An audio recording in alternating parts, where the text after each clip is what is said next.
Hoy vamos a ver la práctica 6. Voy a compartir pantalla en primer lugar.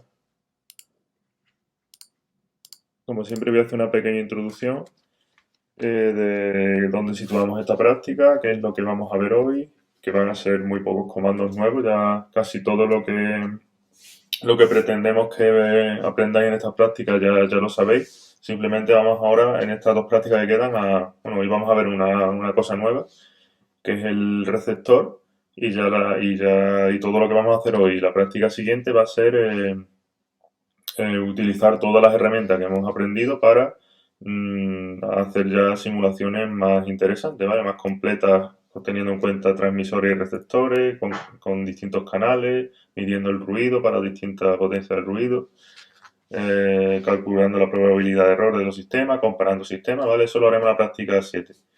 Para ello, solo nos faltaría ver un bloque que es el de modulador, que es la práctica de hoy, y también cómo introducimos el canal en nuestro sistema.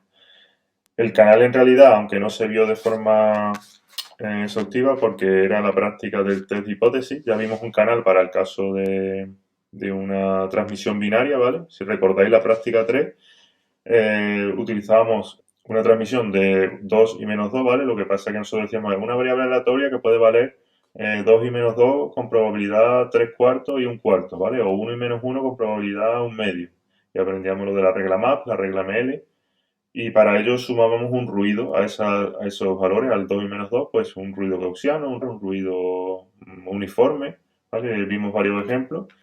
Pues eso hoy vamos a ver, soy simplemente el ruido AWGN para un sistema completo, ¿vale? Para una transmisión, bueno, completo, quiere decir que en vez de transmitir binario 2 y menos 2, pues vamos a transmitir una PAM, una QAM o una PSK, que son las tres modulaciones que hemos visto. Eso así resumiendo, ahora lo pongo con diapositiva para que lo visualicéis mejor, ¿vale? Con varios esquemas. Como en este grupo ya creo que lo he hecho alguna vez, voy a ir haciendo preguntas. Conectaros si podéis a este enlace a través del ordenador o del móvil para que podáis responder a las preguntas que voy haciendo durante la presentación. Si veis que no responde alguien por el chat, que me vuelva a preguntar, ¿vale? Que muchas veces no estoy leyendo el chat con continuidad. ¿Vosotros ya habéis autenticado alguna vez aquí en WordClub? O sea, no creo que automáticamente ya os autenticáis, ¿vale? El que no se haya autenticado nunca puede utilizar el UBUS, que puede ser que le falle, ¿vale? Porque a algunos compañeros le ha fallado, no se pueden conectar con UBUS, sino a alguna red social. Gmail o Facebook son las más comunes, pero creo que se permiten algunas más. Vale, estáis 11, 13, estáis 15, o sea que faltarían 2. Bueno, ya estáis todos, creo, estáis 15. Bueno, falta uno por conectarse. No, bueno, voy a empezar que si no se me va el tiempo. Si hay alguien nuevo, bueno, vamos a hacer lo de las preguntas de prueba, lo del año de nacimiento y tal, para que todo funcione. Creo que aquí la mayoría ya habéis utilizado esto, pero para los nuevos, recordad que los de tipo T tenéis que darle a validar para que se mande la respuesta. Vale, faltan 3 por responder. Esto tenéis que responder rápido, ¿vale? Yo dejo tiempo, aquí tenéis más o menos la respuesta. Vamos, y ahora a ver, nombre de provincia, a ver si esta te funciona a ti. Si no puedes desconectarte y volverte a conectar, ¿vale?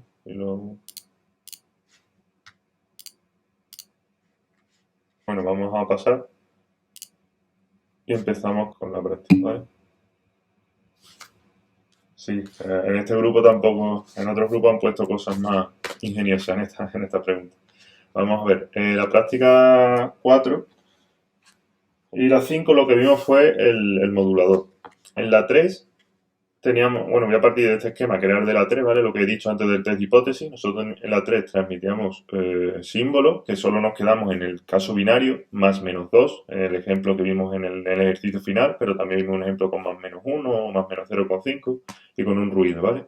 Esos símbolos se transmitían directamente, se les sumaba, era un número, ¿vale? Cada uno de los símbolos era un número real, en el caso que vimos, podría ser complejo, le sumábamos un ruido que era un número en cada caso, y recibíamos un número, ¿vale? Y ese número pues detectábamos si pertenecía al 2 o al menos 2, con las reglas MAP y ML.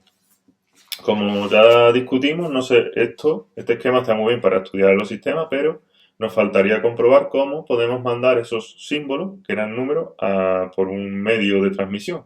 como puede ser la fibra óptica, un medio radiado o un cable coaxial o cualquier medio de los que existen en las comunicaciones, en las telecomunicaciones. Para ello, en la práctica 4 ya introdujimos uno de los moduladores en los que estos símbolos se transformaban en señales. Y en la 4 y la 5 vimos otros dos tipos de moduladores. En total vimos tres. En la PAM, la PSK y la QAM. Ahora en una diapositiva vemos el resumen de las diferencias y las similitudes entre los tres. ¿Vale? Pero en general la idea es que nosotros vamos a tener una colección de señales posibles, ¿vale? Que distintas, que al ser distintas, pues podemos distinguirlas, se pueden diferenciar y cada una de estas señales va a corresponderse con un bloque de bits, ¿vale? Si tenemos 4 señales, como en este ejemplo, pues cada señal se correspondería con un bloque de 2 bits. Con este ejemplo que tenemos aquí por colores, transmitimos el 100011, ¿vale? Pues el 10, si queremos transmitir esto, vamos a ver qué señal se corresponde con el 10, es esta, pues transmitimos esta señal. Y cada t segundo mayúscula, t mayúscula, que es el intervalo de señalización, pues transmitimos una de esas señales. ¿Vale? Estas señales, vimos que la colección podía ser cualquiera, ¿vale? Tenían que ser 4 señales en este caso distintas, pero nosotros las modulaciones que hemos visto se llaman modulaciones lineales, ¿vale? ¿Por qué? Porque todas las señales en realidad es la misma, o sea, la forma que tienen las 4 es la misma, lo único que se multiplican cada una por una amplitud distinta. En este caso, ¿vale? Este es el caso de la PAM, todas las amplitudes están sobre una recta. En este caso tenemos las 4 señales, pues ya vimos que era una constelación, es una forma de representar de una forma muy cómoda para nosotros para estudiar los sistemas, pero esto en realidad se corresponde con 4 señales, nunca le perdáis la vista a esto, ¿vale? Porque mucho la constelación en realidad después termináis la asignatura y no sabéis a qué se refiere, ¿vale? La constelación simplemente es la representación en una recta de estas 4 señales. Y estas 4 señales se concatenan y mandamos la señal XT. ¿Vale? Nosotros las constelaciones que vimos, bueno, las modulaciones, fueron 3. En la práctica 4 vimos la constelación PAM y en la 5 y en la 6 vimos la QAM y la PSK. Imaginad que nosotros tenemos este problema, ¿vale? Tenemos una secuencia de bits a transmitir y que vamos a agrupar los bits de 3 en 3. Es decir, cada t segundos vamos a mandar un bloque que se corresponde con 3 bits, ¿vale? O una señal que se corresponde con 3 bits. Para ello nosotros tenemos que tener 8 señales distintas, ¿vale? ¿Por qué? Porque si queremos agrupar 2 bits de 3 en 3, hay 8 diferentes combinaciones de esos 3 bits. Entonces, para diferenciar las combinaciones, pues necesitamos 8 señales distintas. Esas 8 señales, pues, las podemos transmitir con cualquier modulación, ¿vale? Simplemente necesitamos, como repito, 8 señales distintas. Pero nosotros vimos 3 tipos de modulaciones que son las que se suelen utilizar hace muchos años, pero actualmente, incluso en el 5G, se siguen utilizando, ¿vale? Dentro del sistema. Tenemos la PAM, que ya la vimos anteriormente, pues las 8 señales distintas serían 8 amplitudes que están sobre una recta real, ¿vale? Tenemos aquí cómo se formaría un símbolo, sería un SI, que sería una amplitud por E elevado a J0, ¿vale? Este E elevado a J0 normalmente no lo ponemos porque vale 1, pero significa que 0 es que tienen todos fase 0, ¿vale? Solo tenemos información en la amplitud. La fase para todos ellos es 0. Y ese SI lo multiplicamos por un phi de t, que era real. Después vimos también la PSK. Pues en la PSK las 8 señales posibles, pues las ponemos en una circunferencia que tiene de radio raíz de E. ¿Vale? Raíz de E es la energía de la constelación. Aquí la energía venía dada por cada uno de estos símbolos. Si cada símbolo tendría una energía distinta. Y aquí hablamos de energía promedio. Aquí la energía promedio es simplemente raíz de E, ¿vale? Porque todos los puntos tienen la misma energía. ¿Pero en qué se diferencia? Pues en la fase, ¿vale? Como veis, es en general un símbolo complejo, raíz de E por elevado a J teta I. El teta I es la fase de cada uno de estos símbolos. Y ahora, ¿cómo se construye la señal electromagnética? Pues ese símbolo, ese I, un número complejo multiplicado por una señal compleja, ¿vale? Todo, el phi de t en este caso es complejo. Y también vimos otra señal que era la QAM, en la que el SI era una amplitud distinta para cada señal y una fase distinta, ¿vale? En esta constelación pues tendremos que la energía de cada símbolo pues depende de su amplitud, pero también tenemos información en la fase. Por lo tanto, como dije en la práctica anterior, tenemos que detectar tanto la amplitud como la fase para saber qué símbolo estamos transmitiendo, es decir, qué bloque de bits estamos transmitiendo. Y este se construye igual que la PSK. El símbolo, o sea, la señal base del sistema phi de t sería una señal compleja, ¿vale? Con una parte real, phi1 que sería para el eje real y una phi2 para el eje imaginario, al igual que en la PSK. Repito, estas tres modulaciones decimos que son lineales. Y ahora os voy a preguntar yo a vosotros por qué. ¿Por qué creéis que bueno, por qué creéis o por qué sabéis que ya os lo han contado en teoría, por qué estas modulaciones son lineales, ¿vale? La idea es que todas las señales, como veis, este es SI por phi de t, este es SI por este phi de t que es complejo, o sea, es proporcional a una señal compleja y este también. Lo único que faltaba en la respuesta, que es proporcionar una señal compleja, pero tomamos la parte real de ese producto, ¿vale? Porque las señales que mandamos nosotros por el medio tienen que ser reales. Las complejas simplemente de forma teórica para estudiarlo. Pero estos son en realidad dos señales ortogonales, el phi1 y el phi2, que se pueden mandar a la vez. Y para estudiarlo, pues nosotros utilizamos este J como complejo, ¿vale? Que nos facilita mucho los cálculos a la hora de trabajar teóricamente con la señal. Pero en la práctica, pues se puede construir, simplemente con la parte real. ¿De acuerdo? Bueno, pues vamos a ver, esto es lo que vimos hasta la práctica 4. Vamos a ver lo nuevo de hoy. ¿Vale? Y aquí tengo el esquema. Como digo, el esquema nosotros ahora nos quedamos aquí en la práctica 4 y 5. Mandamos una señal. Y esa señal, si recordáis los ejercicios, pues la llamamos x de t, ¿vale? Una señal que era una concatenación de values SI de t. Y nosotros la representábamos, calculábamos la energía promedio de bits, un montón de parámetros, ¿vale? Eso es lo que hacíamos en los ejercicios de la práctica 4 y 5. Pero ahora queremos ver cómo esta señal llega al receptor. Si tenemos una señal temporal, aquí tendríamos un número, ¿vale? Pues este número, lo primero que tenemos que hacer es también el ruido, pues el ruido en realidad no es un número, el ruido es una señal electromagnética también, ¿vale? Que va desde menos infinito hasta infinito. Y nosotros vamos a, como se titula la práctica, un canal AWGN, vamos a utilizar un ruido para nuestras simulaciones AWGN, ¿vale? Un ruido blanco, gaussiano, y bueno, de media cero y con una potencia determinada, que la potencia será n0 medio, como ya sabéis. Vale, pues entonces, ¿qué tenemos nosotros ahora a la entrada del receptor? Pues una señal RI, y la vamos a llamar nosotros RI, ¿vale? Ir apuntando los nombres, aunque esto alguna vez lo cambiemos, pero normalmente la RI de recibida, ¿vale? Señal recibida. Que va a ser, si la vemos aquí en la gráfica, pues la misma que hemos transmitido con un ruido, ¿vale? Aquí vemos que el ruido es relativamente pequeño, pero el ruido puede ser mayor o menor, ¿vale? Dependiendo de esa potencia de ruido, pues ya simplemente eso es lo que nos va a dar después la probabilidad de error, ¿vale? Pero vamos a empezar a analizarlo poco a poco y en la práctica 7 ya veremos bien cómo afecta ese ruido. Pues nos llega al receptor una señal temporal y vemos que nosotros, para lo que hicimos en el test de hipótesis, para pasarlo bien necesitamos los símbolos, ¿vale? Símbolos como números complejos o reales, pero que sean números. Como vemos aquí, el R recibido sería un 5,1, ¿vale? Pero aquí estamos recibiendo en un tiempo t mayúscula una señal. ¿Cómo transformamos esta señal en este 5,1? Pues eso es lo que tenemos que hacer con un bloque que faltaría aquí en medio, ¿vale? Que es el receptor vectorial. Este receptor vectorial transforma una señal temporal, nos quita la dependencia del tiempo y nos lo transforma en un número, ¿vale? En un número o en un vector, ¿vale? En la QAM y la PSK nos lo transforma en un vector, ¿vale? Porque tiene varias componentes. De ahí viene lo del vectorial. Pues esto es lo que vamos a implementar hoy, de dos formas distintas. Una va a ser con un correlador o banco de correladores y otra va a ser con un banco de filtros adaptados. Ya tengo conocimiento de que esto lo habéis estudiado en teoría, ¿vale? Si no, la práctica no la estaríamos haciendo. Si alguien se ha perdido las clases o lo que sea, no importa porque más o menos voy a explicar yo un resumen de qué va cada uno de los dos. Pero, digo, repito, esto lo habéis estudiado en teoría, os debe sonar todo, ¿vale? Tanto el correlador como el banco de filtros adaptados. Son dos formas de implementar el receptor, ¿vale? Las dos formas son dos alternativas, ¿vale? Solo podríamos, si queremos, solo trabajar con esta o solo trabajar con este, ¿vale? Se explican los dos por varios motivos.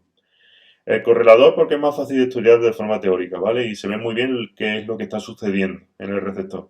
Y el banco de filtros adaptado es porque es el más fácil de implementar realmente en un circuito electrónico, ¿vale? Teóricamente son los dos fáciles de implementar, pero en un circuito electrónico el banco de filtros adaptado es el que normalmente se implementa. Y de hecho, lo difícil del banco de filtros adaptado es entender teóricamente por qué la salida que tenemos es exactamente esa. El de correlador es muy sencillo de entender, el banco de filtros adaptado es algo más complicado, ¿vale? Pero es más fácil de construir, como digo. Empezamos con el correlador. El correlador simplemente, vamos a ver un escenario, un ejemplo en el que nosotros queremos transmitir de una PAM, después veremos el caso de la QM y la PSK, un símbolo. ¿Vale? Bueno, un símbolo. Vamos a transmitir una ristra de bits que será, por ejemplo, nos llega que el primer símbolo es el 011. 3 bits, nos los agrupamos, 011. ¿Qué símbolo es? Pues en esta constelación es este. El S3, pues elegimos el S3 como la amplitud de nuestra constelación y ese S3 lo multiplicamos por el phi. Entonces vamos a transmitir un S3 por el phi. Esto no llega al canal. Imaginar que el canal no hace nada. Vamos a ver simplemente sin tener en cuenta el canal. Pues entonces el RI, que es lo que dije antes en el esquema, que era lo que nos llega al receptor, va a ser exactamente el SI. Es decir, un escalar, un SI por un phi, por un pulso temporal real. Pues ese SI lo multiplicamos por phi de nuevo. ¿Vale? En el receptor tenemos implementado el phi también, pues multiplicamos lo que nos llega por este phi e integramos entre 0 y t. Al integrar entre 0 y t con respecto al tiempo, se nos va a ir el tiempo y este integral nos va a devolver un número, ¿vale? Un número real o complejo, un escalar, que será el R observado. Y vamos a ver ese R observado dónde está, en esta recta, ¿vale? Esta recta es la misma que la que tenemos aquí, ¿vale? Una recta real, esto de aquí es el 0. ¿Dónde está, ¿vale? El R observado. ¿Qué protección tiene después de que esta señal la integremos? Pues vamos a operar.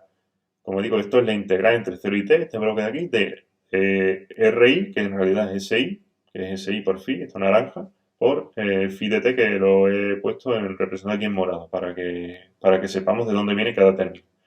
Esta integral de aquí se puede poner como SI, que es una constante, ¿vale? Un número sale fuera de la integral, no depende del tiempo, y el phi de t sí que depende del tiempo, pues, pero como tenemos repetido, pues phi de t al cuadrado.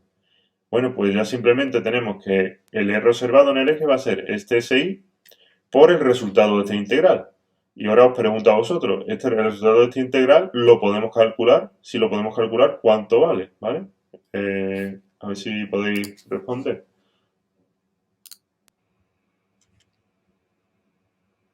Bueno, vamos a ver qué es lo que habéis puesto. Todos habéis puesto 1, ¿vale? Y la respuesta correcta era 1. ¿Vale? Todo lo que habéis respondido tenéis razón, ¿vale? Esta pregunta es fácil y a estas alturas la deberíais saber responder, ¿vale? Como se ha demostrado. ¿Vale? Pues como vale 1, pues este tiene que valer 1, entonces aquí tenemos el SI. ¿Veis? El SI es exactamente el símbolo que mandamos. Si hemos mandado un S3, pues directamente nos ha llegado un S3. Ya tenemos que este es el símbolo de nuestra constelación y sabemos nosotros en el receptor que este símbolo S3 se corresponde con el 011, ¿vale? Entonces el transmisor nos mandó un 011 y aplicando este filtro en la capa física de la torre de protocolos OSI, pues nos ha llegado el 011. Este 011 ya está en la capa física, pues se lo pasamos al resto de capas de protocolos, ¿vale? Para que trabajen con él como quieran, ¿vale? Independiente del protocolo que tengamos por encima.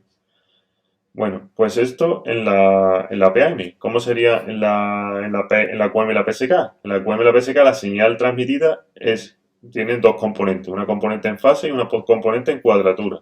La componente en fase multiplicaría a un phi 1, ¿vale? También de energía unidad, y la componente en cuadratura a un phi 2. Y de nuevo vamos a ver qué pasa si no tenemos en cuenta el ruido. Si no se cae SSI, como somos ingenieros, hemos diseñado este sistema, ¿vale? Que es aprovechando esto que ya sabemos. Este 6 lo pasamos por la rama de arriba, multiplicando por el phi 1, que es la de la componente en fase.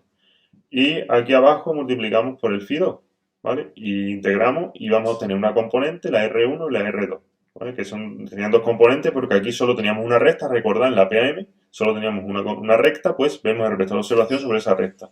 Aquí tenemos un plano, el plano QM, el plano PSK, y vamos a ver las dos componentes, la componente en el eje X y la componente en el eje Y, o en el eje real y en el eje imaginario, ¿vale? Depende cómo nosotros representemos el sistema. Bueno, pues vamos a hacer la operación. Si integramos este producto por este phi 1 aquí arriba, vemos que esto es una suma, por temas de linealidad se puede separar en dos sumandos. Vemos que tenemos un SI1 por phi 1 por phi 1, igual que arriba, y aquí un SI2 por un phi 2 por un phi 1. Esto de aquí ya es lo que resolvimos aquí arriba. Esto valía 1, pues esto vale SI1, ¿vale? Y ahora nos queda esta segunda parte de aquí, que será el SI2 por la integral de phi 2 por phi 1. Esto ya lo hemos calculado. Ahora nos quedaría por ver esto cuánto vale, ¿vale? ¿Cuánto valdría phi 2 y phi 1? Teniendo en cuenta cómo hemos diseñado nosotros phi 2 y phi 1 en el transmisor. Que recordad que lo diseñamos con unas características muy importantes. También os pregunto, ¿cuánto vale esa integral? si Phi2 y Phi1 se han diseñado correctamente, cumpliendo los criterios. ¿Vale? Esta pregunta es fácil, creo, pero también si en la otra habéis respondido, en esta responderéis también. ¿Vale? Todos habéis respondido 0. Bueno, hay uno que ha respondido L o 0. Bueno, entonces habrá alguna errata. 0L. La respuesta es 0, ¿vale? Muy bien. La respuesta era 0, por lo tanto, sumando esta integral se nos va a ir. Solo nos vamos a quedar con esta parte de aquí, que como esto valía 1, pues tenemos la SI1, ¿vale? Que es exactamente la componente del eje X o del eje real de esta señal. Y si operamos de la misma forma aquí abajo, pues tenemos aquí el producto cruzado multiplicando el SI1 y el Phi2 al cuadrado integrado entre 0 y t multiplicando al 2. Entonces en esta rama de abajo extraemos el SI2, ¿vale? Esto seguramente, bueno, os estoy recordando. Si veis que es muy tonto, lo dejamos, pero está bien que lo recordéis, ¿vale? Porque sé que algunos de vosotros os faltaron a la clase o no atendieron o se perdieron, pero veis que esto es sencillo, ¿vale? Cómo se construye el correlato. Ahora vamos a tener en cuenta el ruido. ¿Qué pasaría si tenemos en cuenta el ruido? Es decir, antes hemos visto en el escenario que el RDT era exactamente el SI, pero ahora le vamos a sumar un ruido NDT, ¿vale? Y vamos a implementar el mismo receptor que hemos diseñado sin tener en cuenta el ruido y vamos a ver qué nos llega. En este caso tenemos que el vector de observación en la PAM, en el eje real, sería, aquí he puesto el S3 que es el que hemos mandado, pero vamos a ver si nos llega un S3 o no. ¿Vale? Sería el RDT por phi de t. En este caso RDT es este sumatorio. ¿Vale? Pues podemos separar la integral en SI por phi más el ruido NI por phi. ¿Vale? Esto de aquí ya hemos visto que nos da SI directamente, que en este caso sería el S3, pero esto de aquí ahora nos da, ¿qué nos daría ahora? ¿Vale? Habría que calcular cuánto vale, dependiendo de este ruido. Y esta es la tercera pregunta que os hago. ¿Cuánto vale esta integral? No, no respondéis, algunos estáis perdidos, ¿vale? Vale, hay uno que respondió 0 y el resto algún valor aleatorio. ¿Vale? La respuesta es algún valor aleatorio. ¿Vale? El NI en cada instante temporal va a valer una cosa, ¿vale? En cada punto, bueno, en cada intervalo t mayúscula va a valer una cosa. Entonces, esta señal no es determinista, ¿vale? Vale una cosa en cada momento. Pues vale un número, si hacemos la integral, da igual lo que valga, una señal, pues se puede integrar y vamos a tener un número, ¿vale? Este número aleatorio, pues va a ser exactamente, si esto es un ruido gaussiano, este número va a ser el gaussiano. Como en la memoria lo tenéis demostrado por qué. Entonces aquí vamos a tener que este sigma ahora no nos va a llegar el S3, nos va a llegar el S3 desplazado. ¿Vale? Que esto, si recordáis, era lo que pasaba en el caso binario en la práctica 3, en el test de hipótesis. Lo que pasa es que ahora tenemos 8 símbolos, pues nos va a llegar cada uno de esos 8 símbolos que podemos mandar, pues desplazados. Esto es lo que vamos a ver en el ejercicio final de la práctica de hoy, ¿vale? Vamos a ver cómo sería la constelación que nos llega si no tenemos ruido y cómo sería la constelación que nos llega si tenemos ruido. Ya tenéis aquí la idea, si tenemos ruido nos va a llegar puntos por todo el eje, ¿vale? Cerca de S3, ¿vale? Si transmitimos un S3 o no, dependiendo si el ruido es más grande o más pequeño. Una vez visto esto, vamos a ver ya la implementación, ¿vale? Que es lo realmente interesante de la práctica. ¿Cómo implementamos nosotros esto en Python, ¿vale? Para, en primer lugar, el bloque que queremos implementar es esta integral, que es un producto del phi de t por el rey de t, ¿vale? Pues tenemos aquí que la integral de r de t por phi de t. En primer lugar, el R y el phi no lo podemos nosotros, como ya sabemos de la práctica 1, representar aquí en un ordenador, en Python, ni en MATLAB, ni en C, ni en ningún lenguaje. Nosotros vamos a tener simplemente muestras de R y de phi. Y como ya diseñamos en el transmisor, vamos a tener L muestras, ¿vale? L muestras de phi, por lo tanto de R vamos a tener también L muestras. Entonces vamos a tener un vector de L muestras de R y un vector de L muestras de phi. Ya como si tenemos un vector de muestra no podemos aplicar la integral. ¿Qué debemos aplicar, vale? ¿Por qué aproximamos esta integral? También os lo pregunto. A ver si recordáis, lo hemos hecho ya en todas las prácticas. Bueno, en la mayoría de las prácticas hemos tenido que aproximar una integral. ¿Cómo lo hemos hecho normalmente? Sí, estáis atentos. ¿No sabéis? Podéis poner lo que se os ocurra, ¿vale? Dejo un poco más de tiempo, ¿vale? Para que estáis respondiendo en torno a 10 a las preguntas, ¿vale? Si no sabéis, podéis poner no sé, ¿vale? O algo así, ¿vale? Por lo menos que sepa que estáis ahí. Bueno, 7. ¿Qué ha pasado el resto? Habré respondido menos de la mitad, 8 personas. Bueno, habré respondido todo. Un sumatorio, S1 menos S0 por soporte, no sé, L, sumatorio, ¿vale? La idea es que con un sumatorio. Teóricamente es un sumatorio. Algunos me habéis puesto aquí código. El código lo voy a preguntar después, irlo pensando. Pero sí, la idea es con un sumatorio, ¿vale? Que la respuesta es, bueno, una suma, un sumatorio. La mayoría habéis respondido. ¿Por qué no estáis respondiendo todo? Solo habéis respondido 8. ¿Tenéis algún problema con la aplicación o no sabéis? Repito, si no sabéis poner, no sé, ¿vale? Para por lo menos que vea que estáis ahí. Que ese es el objetivo de... Vale, no lo sabía. Vale, pues un sumatorio. ¿Vale? Esto, cualquier problema que os pongamos nosotros aquí en las prácticas, en el examen, bueno, o en el ejercicio, si os decimos queremos implementar este bloque que es una integral, pues una integral es un sumatorio, ¿vale? Lo vimos cuando calculábamos la energía de las señales. La energía de las señales era la integral por ejemplo, de RDT al cuadrado. Pues nosotros hacíamos sumatorio de RDT de RDN al cuadrado. ¿Vale? Siempre que hemos querido aproximar una integral, un sumatorio. Cuando queremos calcular la densidad, una probabilidad a partir de la función densidad de probabilidad, pues integrábamos la función densidad de probabilidad, pero nosotros teníamos muestras de la función densidad de probabilidad. Por lo tanto, sumábamos esas muestras, ¿vale? De la función, bueno, y la multiplicábamos por el ancho, que sería este de t. En este caso, como las señales están escaladas, ¿vale? Son equivalentes de la continua, ya tienen, digamos, el diferencial de t o st sub m, el tiempo de muestreo incluido. Por lo tanto, no es necesario multiplicar esto por t sub m. Si fuera la señal muestreada directamente, sí, ¿vale? Esto recordad. ¿Cómo nosotros entonces pasamos esta fórmula a Python? ¿Vale? Esta fórmula sí que se puede implementar en Python directamente si tenemos un vector R y un vector phi, ¿vale? Os pregunto, ¿cómo sería en Python el código para representar esta fórmula? ¿Vale? Lo hemos visto varias veces. Se puede implementar directamente aplicando las propiedades o con algunos comandos porque esto en realidad está haciendo una operación que es bastante conocida.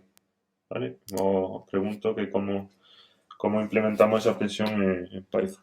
En este grupo, normalmente, otros días habéis estado siempre, habéis sido de los mejores grupos, ¿vale? Que estabais más atentos, respondíais a las cosas.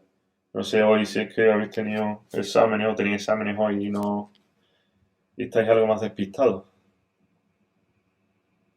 Bueno, os dejo haber respondido, no me acuerdo, NPSUM, cron, ¿vale? El cron no es, ¿vale? Muchos me ponéis cron, el cron hace otra cosa. El cron lo que hace es concatenar las señales. Nosotros lo que queremos obtener a partir de esas dos señales, un número, ¿vale? Que la integral integramos y nos quedamos con un número. El cron lo que hace es todo lo contrario, amplía. Si tenemos dos vectores, nos va a dar de un vector más largo. ¿Vale? Con el npsum se puede hacer. En npsum, todos hemos puesto npsum. Vale, pues el npsum sería la forma de implementarlo directamente. Vamos a ver la respuesta correcta. Bueno, esto sería la fórmula, digamos, directa, literal, pero esto se puede hacer de otra forma. Se puede hacer con rt arroba phi de t, que esto lo que hace es el producto escalar entre dos vectores, que esta suma en realidad lo que está haciendo lo que dije antes, una operación muy conocida que es el producto escalar, ¿vale? Porque está multiplicando todos los elementos de dos vectores punto a punto y sumando. Eso es el producto escalar, que en Python se hacía con arroba, ¿vale? Con el o at en inglés, ¿vale? Los que estoy acostumbrado a utilizar eso como at, rt arroba phi de t. Perdón, aquí he puesto RDT y phi de t. En realidad, aquí lo que tenemos es RDN y phi de n, ¿vale? Yo, sí, como sabéis, todos los que habéis dado la práctica conmigo, yo a esto lo llamo RDN en discreto y RDT en tiempo. Nosotros aquí deberíamos tener discreto, ¿vale? Si fuera en tiempo, esto habría que multiplicarlo por tiempo de muestreo.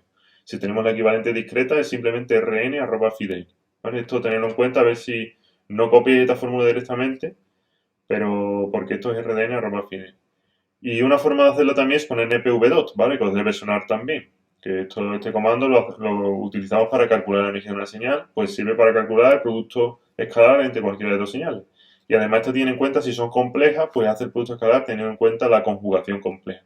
Aquí arriba no conjuga, entonces un producto escalar complejo no lo haría bien con el at o el arroba, ¿vale? Pero aquí abajo sí lo haría bien.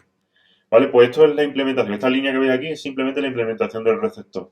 Con esto ya tenemos el R observado y ya con el R observado, que es lo que vamos a obtener hoy, vamos a representarlo y tal.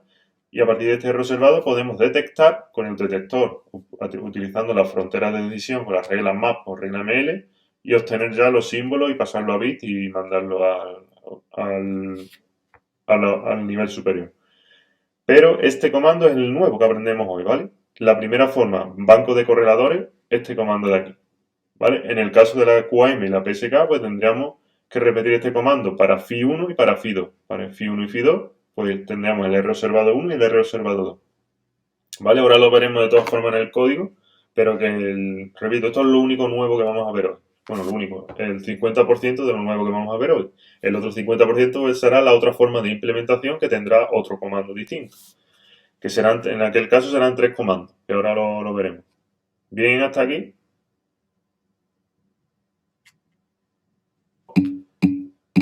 ¿Vale? Pues explico el comando o sea, explico ahora la segunda forma de hacerlo en 5 minutos, que no queda nada, y nos ponemos con el código.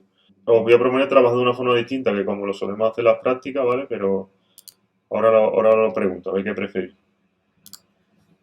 Segunda forma, banco de filtros adaptados, ¿vale? Si os estoy aburriendo, os puedo dejar un rato que os pongáis con el código si queréis, pero vamos, que queda, es otra implementación y terminamos, ¿vale? Después podemos volver a las diapositivas si tenéis dudas, ¿vale? De las fórmulas, de dudas teóricas, ¿vale? Pero prefiero explicarlo ya todo. ¿O preferís descansar un poco y poneros con el código?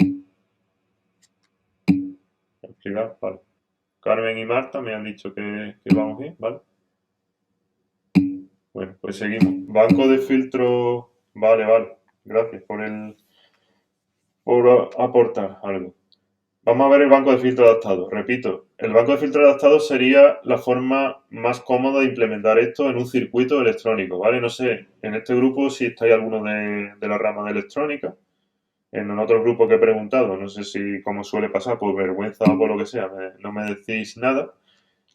Si estáis alguno, ya sabréis si habéis estudiado alguna asignatura de la rama electrónica que es digital en plan de implementación de alguna fórmula, de alguna cosa de esta, que normalmente hay operaciones como la división que son muy difíciles de implementar, ¿vale? Porque un divisor ocupa mucho espacio físico y muchos recursos. Una integral también es muy difícil de implementar, ¿vale?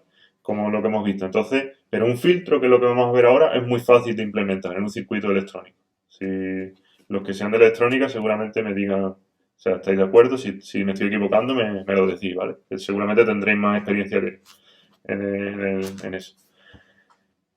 Entonces vamos a implementar ese bloque que vimos antes de otra forma, pero con un filtro, ¿vale? Que simplemente va a ser un filtro HR por el que va a pasar lo que nos llega al receptor, ¿vale? Lo vamos a pasar por un filtro y vamos a tener una salida IDT. Y esa salida IDT la vamos a muestrear cada t segundos, es decir, cada vez que tenemos un símbolo sacamos una muestra justo en el instante t igual a t y esa muestra se va a corresponder con el error observado, ¿vale? Esto seguramente en teoría os han explicado una clase por lo menos la anterior que dedicar a cómo la construcción de esto con fórmula, quiero decir, se corresponde exactamente con lo de la integral de antes y la integral, o sea, el producto y la integral, ¿vale? Si tenéis dudas, no me puedo parar aquí a explicarlo eso con detalle porque eso se tardaría como una hora, pero lo deberéis saber, ¿vale? En teoría está explicado. Si alguno tiene duda o quiere profundizar más, que me pregunte y yo se lo explico en una sesión de tutoría.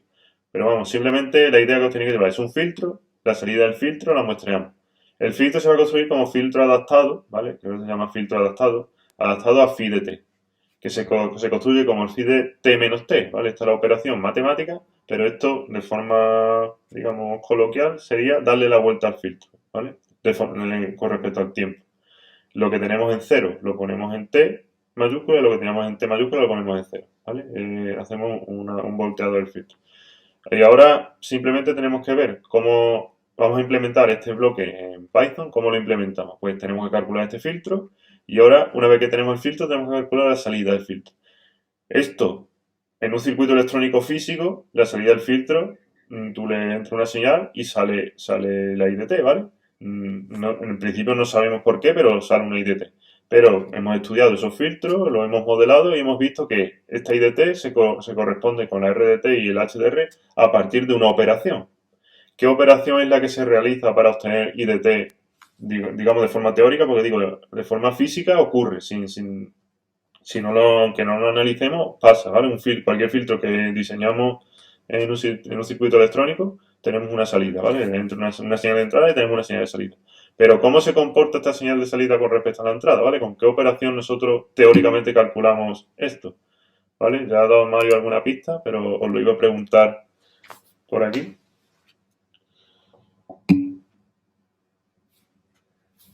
Bueno, no pasa nada, ¿eh?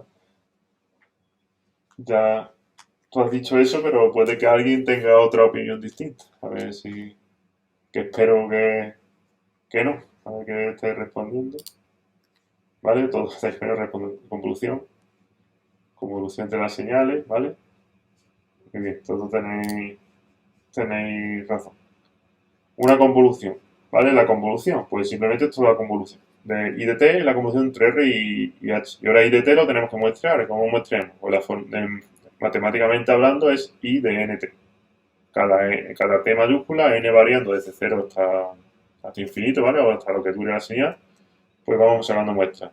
Estas son las tres líneas que debemos implementar nosotros en Python, ¿vale? Vamos a ver cómo, en realidad ya deberéis saberlo, porque tenemos comando para hacer esto, comando para hacer esto y comando para hacer esto. Vamos a verlo uno a uno.